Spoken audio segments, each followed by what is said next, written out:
감사합니다. 사랑합니다. 오늘도 당신 덕분에 행복합니다. 안녕하세요. 반갑습니다. 김유라입니다. 오늘은 김상훈 저자님의 책 마음을 비우면 얻어지는 것들 후반부 가져왔어요. 이 뒷부분은요, 통증과 고통에 대해서 다루고 있습니다. 우리는 원하지 않아. 나는 통증을 원하지 않아. 고통을 원하지 않아. 아픈 거 싫어. 상처받는 거 싫어. 하고 거부합니다. 근데 그게 삶에서 사라지지 않죠. 난 두려운 일 경험하고 싶지 않아. 나는 아프고 싶지 않아. 라고 백날 얘기해도 자꾸 옵니다. 어떤 할머니가요, 편두통이 너무 심해가지고 뭐 양약이든 한약이든 막 침을 맞아서라도 나는 이 편두통을 쫓아버리겠다라고 이제 마음 먹으신 분이 있대요. 근데 약을 쓸 때 잠깐 좋아지는 듯 하다가 다시 이제 계속 아파졌대요. 나중에 약에서 내성이 생기고 침도 맞을 때만 뜸해지다가 다시 이제 아프기 시작했다고 합니다. 그래서 의사 선생님이 이렇게 얘기했대요. 편두통을 반가운 친구라고 생각해 보세요. 편두통아, 또 찾아왔니? 실컷 놀다 가렴. 이렇게 말하며 편두통이 머릿속에서 뛰어노는 걸 조용히 지켜보세요. 통증을 거부하지 말고 마음을 활짝 열고 받아들이세요. 그래서 얘가 좀 도망갔으면 좋겠다가 아니라 이 안에서 뛰어노는 거를 관찰하라는 거죠. 제가 예전에 혀 밑에야 이쪽에요. 그 침샘이 부풀어서 뭐 침샘 낭종 같은 그런 게 났었어요. 몇 년 전에. 했는데 빵빵하게 부풀었다가 터지고 또 부풀었다 터지고 그게 반복이 계속 되는 거예요. 거기에 너무 불편하고 해서 이비인후과에 가서 거기를 칼로 째고 꼬맸어요. 근데 거기가 다시 재발을 해서 또 부풀더라고요. 말을 하는 직업인데 너무 신경이 쓰였어요. 그래서 다시 병원에 갔더니 여기를 자꾸 건드리고 자극을 줘서 그렇게 재발을 하게 되면은 수술을 또 해봐야 예후가 안 좋을 것 같다, 또 생길 것 같다라고 말씀하시더라고요. 다행히 뭐 암이나 그런 건 아니라고 하셨습니다. 제가 그때 대학병원에 가야 되나, 얘를 어떻게 하면 없애지라고 이제 알아보다가 그냥 얘가 선생님이 없애기 힘들다. 아무래도 자꾸 이제 칼로 건드리면 자극이 돼서 더 부풀 수도 있다라고 얘기하시길래 그냥 포기하고 얘랑 같이 살아야겠다라고 마음 먹었어요. 그때 제가 이제 이런 책들 되게 많이 봤거든요. 통증과 건강에 대한 책을 보면서 뭐 죽을 병도 아니고 아픈 것도 아닌데 뭐 이 정도야 그냥 나 너랑 같이 살게. 평생 같이 살게. 고마워. 뭐 나쁜 병 아니라 고마워 라고 하면서 같이 살기로 마음 먹은 지 2주쯤 됐을 때 저는 깨달았어요. 제 혀 안에 그게 사라졌다는 사실을 깨달았어요. 진짜 그게 몇 달 동안 있었거든요. 몇 달 동안. 그래서 계속 안 없어지니까 병원 가서 이제 그게 칼로 째서 이제 꼬맨 거고, 또 생겨서 또 병원에 가니까 병원에서 그냥 또 해봐야 또 그럴 것 같다라고 얘기를 해서 또 그렇게 참고 한 2달, 3달을 그렇게 고통에 있다가 너 나랑 같이 살자라고 한 순간 진짜 2주 만에 사라졌어요.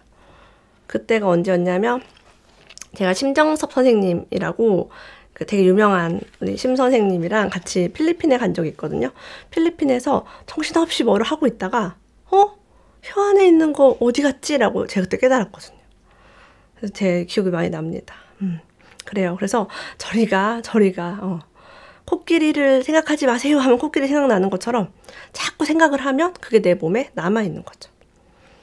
술 주정뱅이의 머릿속에는요, 술 마시고 싶어 라는 생각만 들어있는 게 아니래요. 술 마시면 안 돼. 이런 악습관에서 벗어나야 해. 라는 생각도 있다고 합니다. 제가 어렸을 때 공부 되게 안 할 때 머릿속에 항상 공부해야 돼, 공부해야 돼가 하루도 안 빼고 있었어요. 근데 공부 더럽게 하기 싫었습니다. 숙제를 절대 안 하지만 머릿속에는 숙제해야 돼, 숙제해야 돼, 너 왜 숙제 안 해? 계속 그래도 있었어요. 게으름뱅이의 머릿속에서도요, 미루고 싶어, 하기 싫어가 있고, 또 자꾸 게으름 피우면 안 돼, 안 돼도 같이 들어있대요. 걸핏하면 화내는 사람 머리에도 화만 있는 게 아니라 화내면 후회해, 참는 게 나아라는 것도 같이 있대요. 자, 근데 우리는요, 그 둘 중에 하나에 딱 꽂혔을 때 거기에만 집중이 된다고 합니다. 예를 들면 술 마시고 싶다. 그럼 술밖에 안 보입니다. 이거 하기 싫어. 숙제하기 싫어라고 하면 숙제하기 싫은 일만 창조되는 거죠. 그래서 우리가 육아가 너무 힘들어요. 결혼 생활 너무 힘들어요. 회사 생활 너무 힘들어요. 힘들어 하면 계속 이제 그것이 반복됩니다. 우리는 거기에 완전히 사로잡히게 됩니다. 생각의 비밀에 대해서 되게 많이 나와 있어요. 1998년 박세리 선수가 미국 여자 프로 선수권 대회와 미국 여자 오픈 대회에서 잇따라 우승하면서 한국 여성들의 생각이 확 달라졌다. 저 여자도 하는데 나라고 왜 못해? 생각이 달라지자 현실도 달라졌다. 이듬해 김미연 선수가 혜성처럼 출연했고 뒤에 다른 한국 여자 선수들이 선풍을 일으키기 시작했습니다. 대단하죠, 진짜. 어마어마합니다. 이때가 우리가 IMF라는 그런 뼈아픈 어떤 우리의 위기의식이 있지 않았나 싶습니다. 우리나라 정말 대단하죠. 나와 똑같은 사람이 했다면 나도 할 수 있다라고 써 있어요. 제가 되게 많은 독서를 하면서 아무것도 할 줄 몰랐던 사람이 하나씩 시도를 하게 된 이유가 아니 남들도 했는데 나도 할 수 있겠지. 저 사람도 지금은 부자지만 옛날에 빵원이었고 저 사람도 지금은 똑똑하지만 옛날에 별 볼 일 없었고 저 사람도 지금은 사업을 하지만 예전에는 직장인이었는데 다 발전하고 달라지는데 나도 할 수 있어 라고 생각하게 되었습니다. 시험지를요 학생들에게 줄 때 어떤 한 심리학자가 이런 테스트를 했대요. 당신과 생년월일이 똑같은 사람이 풀었던 문제입니다. 이 단 한 줄의 글이 어떤 차이를 만들어냈을까? 놀랍게도 대부분의 학생들이 문제를 풀었다라고 합니다. 와, 풀지 못한 학생도요, 금방 포기하지 않고 오랫동안 곰곰이 풀었대요. 다른 사람들이 풀었다면 나도 풀 수 있을 거야 라고. 자, 이렇게 나를 못 믿는 벽을 허면 돼요. 우리에게 숨어있던 능력이 무한하게 뿜어져 나옵니다. 전생에 나는 수학자였다라고 생각하면 못하던 수학을 잘하게 된대요. 무수한 나 가운데 더 나은 생각을 선택하는 나. 벼락부자가 될 수도 있고 대통령이 될 수도 있고 천재 과학자가 될 수 있다고 합니다. 우리는 우주에 있는 모든 인간들의 지성, 두뇌를 꺼내 쓸 수 있다고 해요. 근데 이게 여러분 10몇 년 전만 해도 제가 이 책을 읽었다면 어떻게 그렇게 천재들의 두뇌를 내가 꺼내 쓸 수 있겠어? 라고 저는 의심을 했을 거예요. 근데 여러분 지금 우리가 스마트폰, 인터넷을 통해서 어마어마한 두뇌를 꺼내볼 수 있게 됩니다. 예를 들면 판사들만 알고 있었던 대법원 판례 같은 것들, 그런 것도 이제 인터넷을 치면 다 볼 수 있어요. 어떤 사건이 어떤 식으로 판례가 나왔는지. 그쵸? 뭐 세법 같은 것도 그렇고 하여튼 옛날에는 일반 사람들이 알지 못했던 거, 기득권층만 갖고 있던 모든 정보가 오픈되기 시작합니다. 여러분 10년 전에 부동산 10몇 년 전에 부동산 시세 같은 거 알아보려면 부동산 직접 가야만 했어요. 이젠 집에 가만히 앉아서 볼 수가 있습니다. 자, 우리는 진짜 이렇게 무한한 지성을 컴퓨터 한 대로 다 흡수하게 됩니다. 제가 늘 얘기하죠. 이제는 외울 필요가 없어요. 꺼내서 보기만 하면 됩니다. 이 모든 거 우리가 다 못 외우죠. 베토벤은요, 귀가 안 들렸기로 되게 유명한 작곡가죠. 27살부터 갑자기 귀가 안 들렸고 31살에는 청력을 완전히 상실했습니다. 음악을 하는 사람이 귀가 안 들리면 얼마나 고통스럽겠어요. 나는 죽어야겠다라고 결심을 하고 유서까지 씁니다. 하지만 고요한 그 상황에서 내면의 목소리를 듣기 시작합니다. 청력 상실의 절망은 그냥 많은 일 중에 하나에 불과하다. 그리고 귀를 막고 오로지 작곡에만 전념할 수 있는 절호의 기회가 아닐까? 왜냐면 다른 사람의 대화도 들을 수 없고요. 소음도 들을 수가 없고 정말 고요한 상태에서 집중할 수 있잖아요. 그래서 35살에 교향곡 3번 영웅, 36살에 피아노 소나타 열정, 39에 교향곡 5번 운명, 40세 때는 피아노 협주곡 황제, 황제님이 생각납니다. 불후의 명작인 합창교향곡은 청력이 100% 상실된 55살에 작곡을 했다고 합니다. 청력 상실은 절망이 아니라 집중을 잘할 수 있는 계기로 봤더니 여전히 작곡을 할 수 있었다는 거죠. 너무 멋지지 않습니까? 자, 우리가요, 똑같은 물건이라도 별 생각 없이 쓰던 물건은 찾기가 어렵습니다. 하지만 애지중지 막 진짜 아끼고 때 묻은 물건은요, 쉽게 눈에 띄어요. 잃어버리면 어떻게든 찾습니다. 사람의 생각과 감정이 물건에 낱낱이 기록이 됩니다. 되게 신기하죠. 물건에 그런 에너지가 있다고 해요. 정말 내가 사랑하는 물건은 잘 안 잊어버립니다.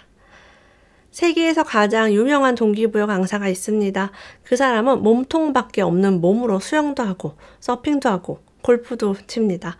여러분들 다 아시죠? 호주의 닉 부이치치입니다. 이분 제가 유튜브 채널 본 적 있는 것 같아요. 영어로 말해서 못 알아들었지만 볼 때마다 대단하다. 저 사람 정말 무한계 인간이다 라고 생각합니다. 또 그분 제가 존경하는 게 뭐가 있냐면 주식과 부동산 투자 전문가이기도 하다고 합니다. 혀를 내두를 수밖에 없어요. 운동도 잘하고 공부도 잘하고 주식이랑 부동산까지 호주에서 잘한다면 탑이죠, 탑. 사람들은 그가 태어났을 때 생존 자체가 불가능한 장애야 라고 했대요. 하지만 지금은 멀쩡한 팔다리를 가진 사람들을 훨씬 앞서가서 그들 인생에 전혀 다른 차원으로 베풀고 있어요. 도움을 받는 게 아니라 베푸는 존재가 됐죠. 근데 그의 부모님이 참 대단하더라고요. 그의 아버지는 그가 생후 18개월 때 수영을 가르쳤대요. 팔다리가 없는 자식에게 부모님이 무한계 인간이구나 라고 제가 봤습니다. 자, 아이에게 무한한 가능성을 주었죠. 6살 때는요, 발가락으로 타자 치는 법을 알려주었대요. 간호사인 어머니는 발가락으로 연필을 잡는 플라스틱 장치를 만들어 주었대요. 벽에 칫솔을 박아서 혼자서 이를 닦고 펌프식 샴푸로 머리를 감도록 했대요.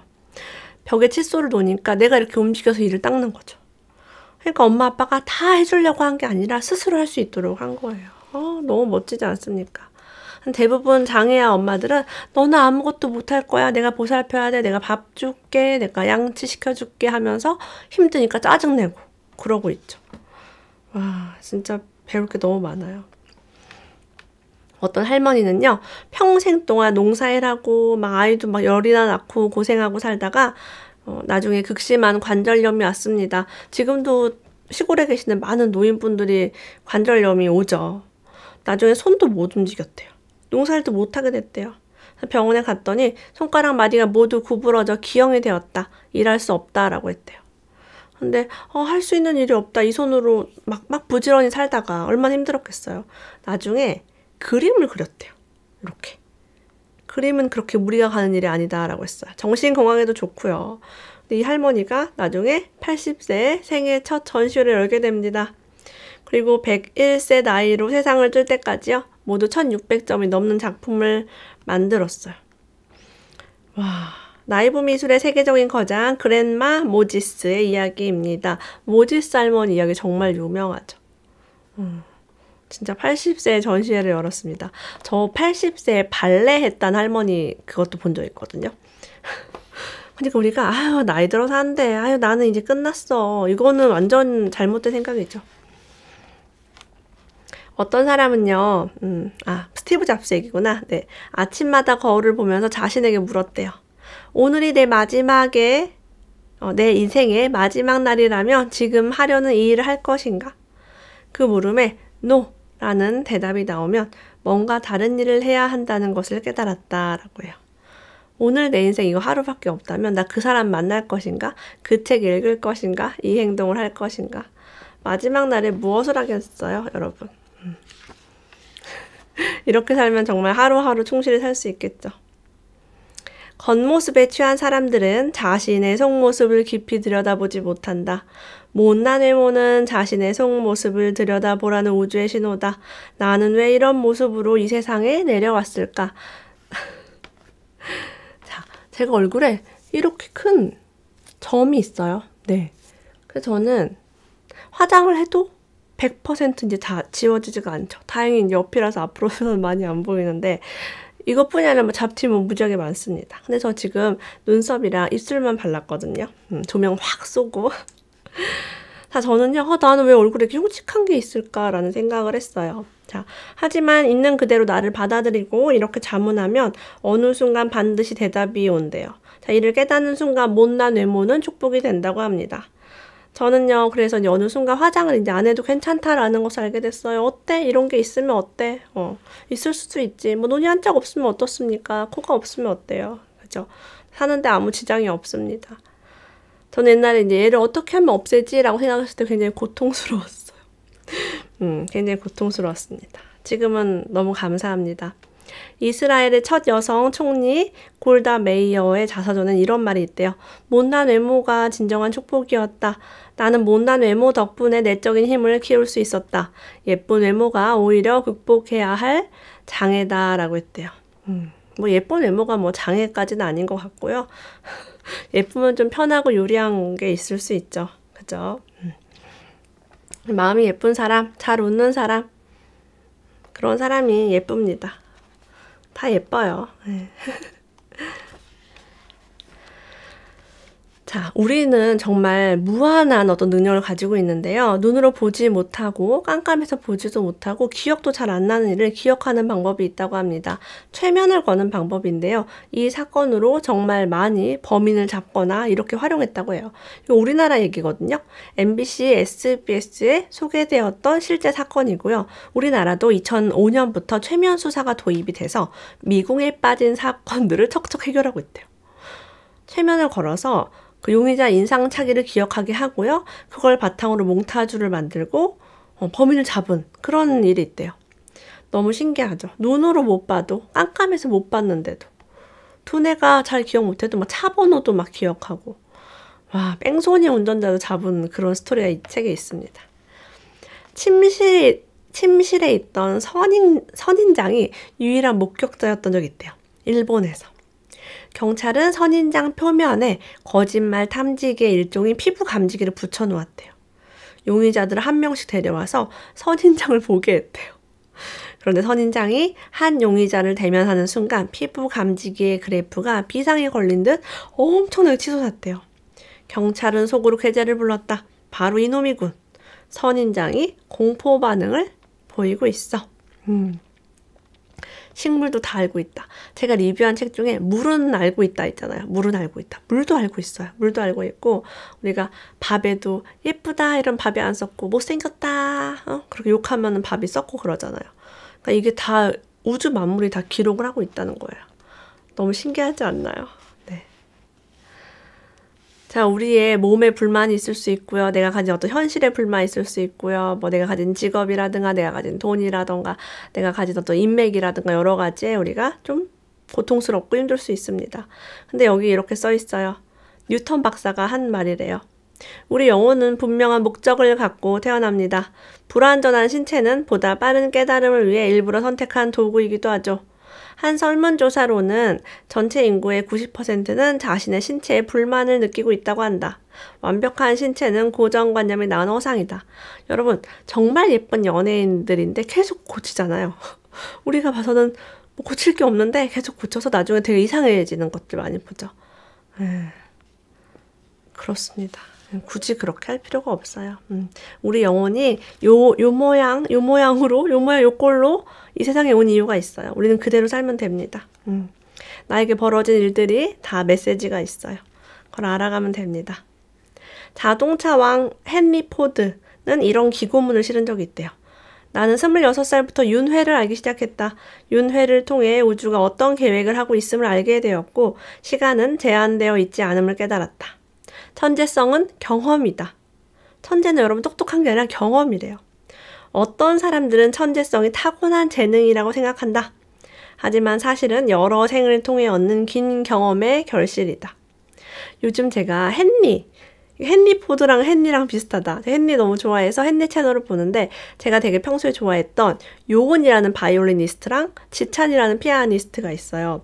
그 두 친구 구독을 제가 옛날부터 하고 있었는데 그 두 친구가 최근에 연달아 나오더라고요. 그래서 그걸 보면서 내가 그 아이들이 꼬마애인데 피아노 너무 잘 치고요. 바이올린 너무 잘해요. 그래서 뭘 깨달았냐면 저 아이들은 아마 이 전 생에서도 바이올린이나 피아노를 계속 했을 거야.